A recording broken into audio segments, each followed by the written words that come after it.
Hi, everyone. Welcome to the podcast, High Risk for Heartbreak. I am your host, Christina, and I'm so glad you decided to join me today. For those of you who are new here, I pray you find value in at least one thing I say today. And to my old and faithful returning crew, you know just how much I appreciate you. So, without further ado, let's jump into it. As promised, I said I was going to circle back and do an episode on holidating etiquette. And today is the day, you guys.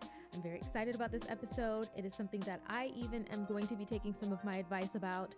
And I'm looking forward to hearing some comments below about maybe how some of this is going for you or any other tips that you might have for single women out there that are interested in holidating. Baby, it's getting cold outside in more ways than one. And in this wintry but cheerful season, you might be tempted to cuddle up with someone new.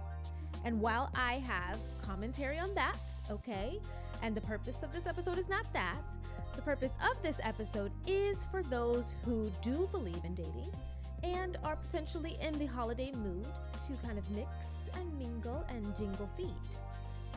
Did you guys get it? Today, I want to talk about holidating etiquette tips for the single woman. So let's relate. Number one is it is a busy season for socializing, so you should really be out there anyway. And if you're not electively out there, perhaps through your job, you will be out there because there's holiday parties after holiday parties after holiday parties. People are actively practicing socialization during this season. So go to those holiday parties. Please, I beg you, go to those gatherings. Everything that you're invited to, of course, you do not have to go to everything. We want to be discerning about the places that we go. However, corporate parties, holiday parties that your friends are throwing, gatherings, things like that would really be great. Now, that will increase your chance, of course, for fun interactions, and they don't have to result in anything. You don't have to marry that man, okay? But they may. In general, more people are outside during this time of year. They are shopping for family and friends, and they're also attending events as well. So you do have a greater likelihood to potentially cross paths with someone that you might like. Now, personally, for me, I'm much more of a meet 'em in the wild type of girl. So this is definitely ideal. If you were like me, I'm an introvert, so I don't really be talking like that. So you're going to have to approach me. But I also am not the type of girl to go on dating apps. However, I have a couple friends that have been urging me, and I have friends, multiples actually, that are all married, some for a very long time, that have met their spouses on dating apps. So I'm not knocking it. I just would say my preference is probably to meet someone in the wild so that I can get a feel immediately without the need for the presentation and stuff before that.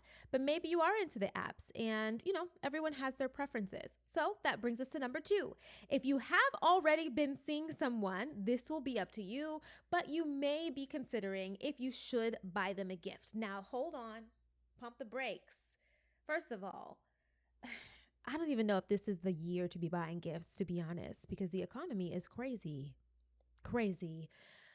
But if you have excess, maybe you have a fund set aside, or you have dual income, or whatever it might be, or multiple streams of income, you might be able to gift someone.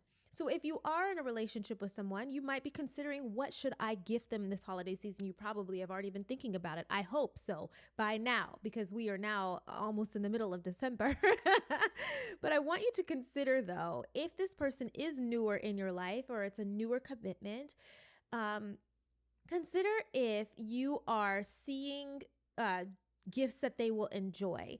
Also consider, do they even enjoy receiving gifts? We talk a lot about love languages and in seasons past, and many people have read the books and heard the podcast speaking about love languages. But everyone's love language is not or their top love language, should I say, is not receiving gifts. I know for myself that actually is my last one. And in an earlier episode, I talked about how it was my Dear Single Sister episode. I think it's episode 5, if you guys go back and look, where I talked about that one Christmas, where we had received an abundance of gifts. And I think my parents did their best. There were times that they had to get help to gift us things, but I never felt that as a child, which I'm grateful for.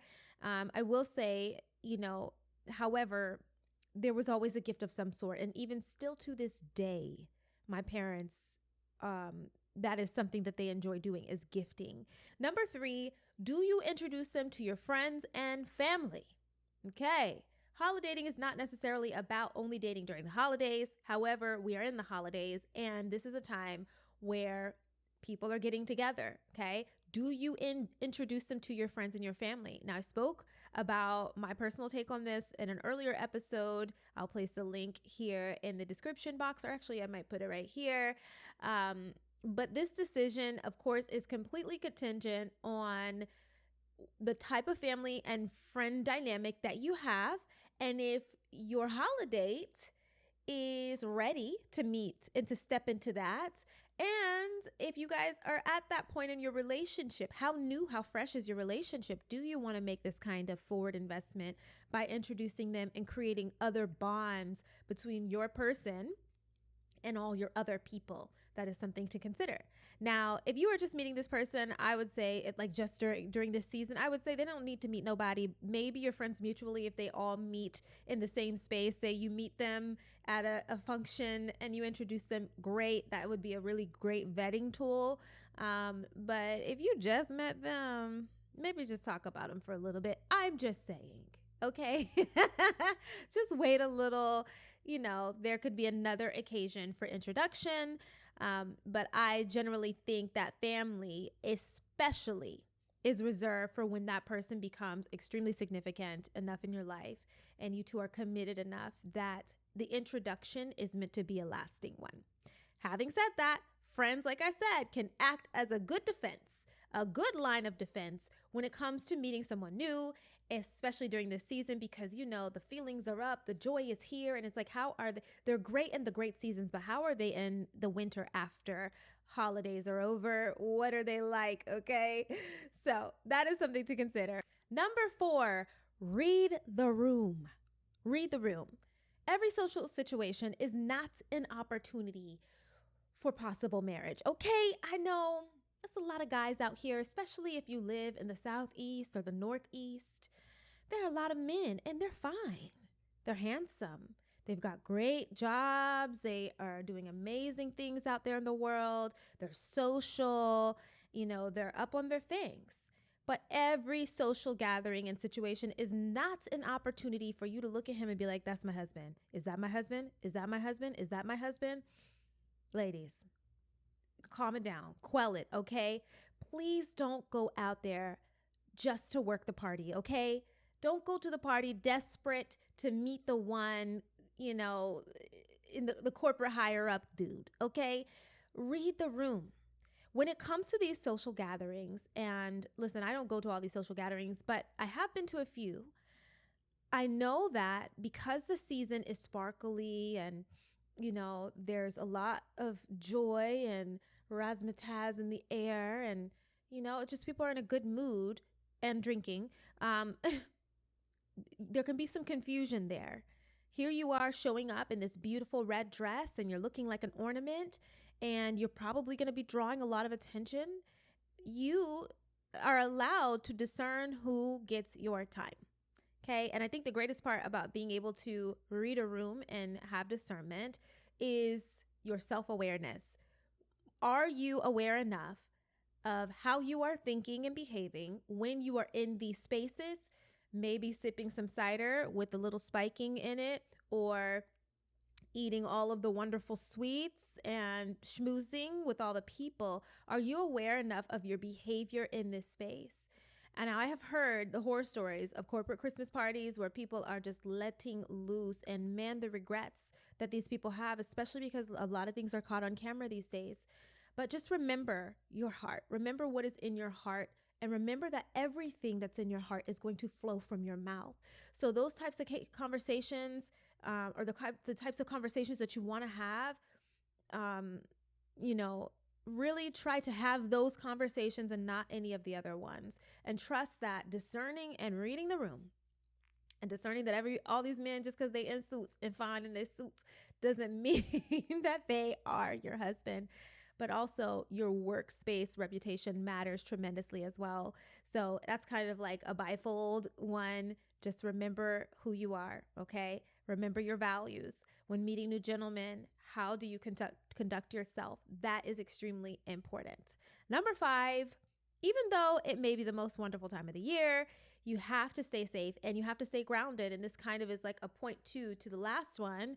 It is easy to become wrapped up in this whimsy of the holiday season, but we remember that we are going to reset very shortly after. So try to just bring reality into these holidating moments with you, right? Say you're already booed up and you've got someone and things are just very exciting during this time. That's wonderful. Stay grounded.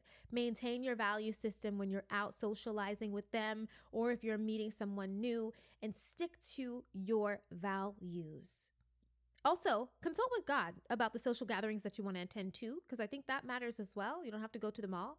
Just because there's a plethora of parties doesn't mean you have to always say yes to all of them. There are parties that happen every single year on the dime, on the nose, that this year I'm choosing not to go to. I have in the past gone to them a couple of times. I won't be going this year, right? Spending my time doing something else.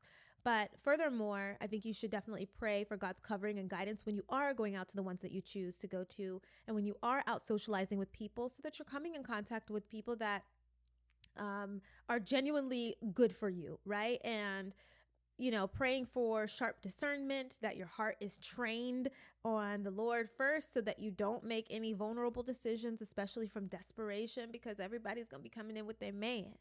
Okay. And I believe our Lord wants us to be merry, and I believe he wants us to have joy and to enjoy these interactions that we have with people, especially when you're meeting new ones. But guarding our heart is no less important because it is the holiday season. We have to still guard our hearts. So for those of you who are out there holidating, guard your heart and just enjoy this low pressure of getting to know people. And just know that this is practice alone, and it will help you become a better lover of your neighbor, right? He doesn't have to be your man. He could just become a neighbor that you love. So don't forget, you must love yourself before you can love your neighbor. Until next time.